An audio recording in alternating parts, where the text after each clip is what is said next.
In this video of vocabulary story, today we are going to learn some words with the help of current affairs, the events that are going on in the world right now.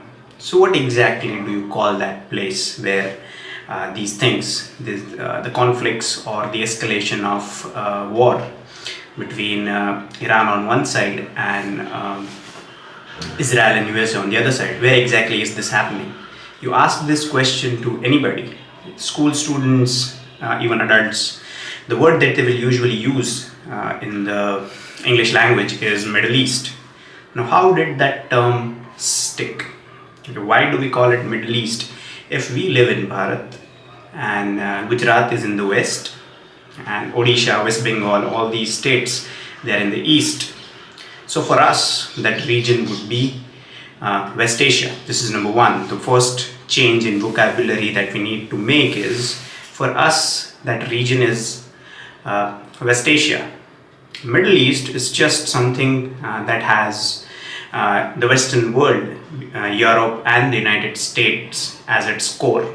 And for them, that part of the world is Middle East. Remember, all the world towards the eastern side, they called it the third world or the Orientals. Now let us come to the exact or the reason why USA and Israel have combined their strength, their military might to attack Iran. The core reason that is usually given is nuclear weapons. Iran, even after many warnings in the past, even there were some negotiations undergoing in Switzerland, at least that is what I read on X. Now, based on this, okay, they are suspecting that Iran has successfully enriched uranium, and they were very close to making up nuclear missiles. And once they would have had those nuclear missiles, they would have mounted or launched an attack on Israel and the United States. So it was basically an existential crisis for Israel, and they use it as a reason to preemptively strike Iran. Right now, same is the situation with Pakistan. Right.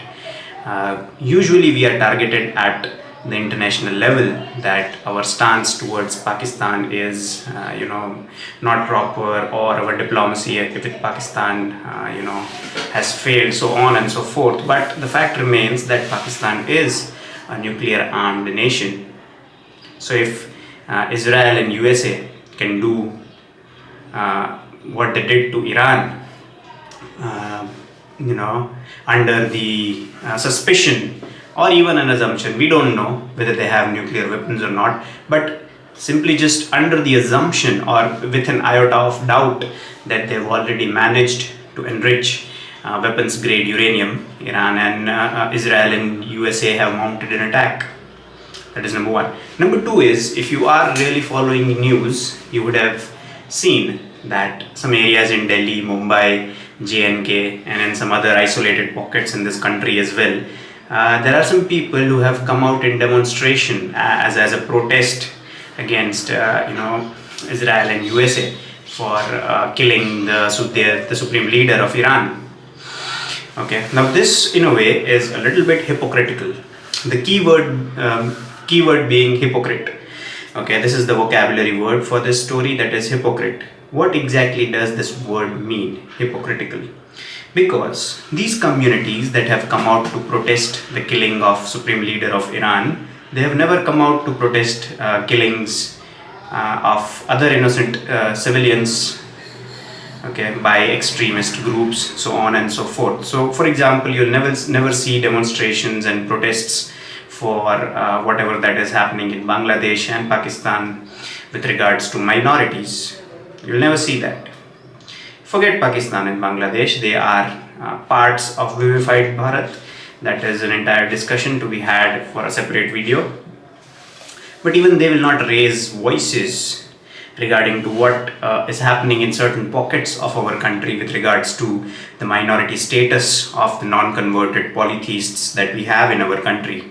Okay, so such protests, I would say, are a tad bit hypocritical for them, because you cannot expect anything else from them. So they'll only speak up for their faith, which is, I would say, politically that is fair.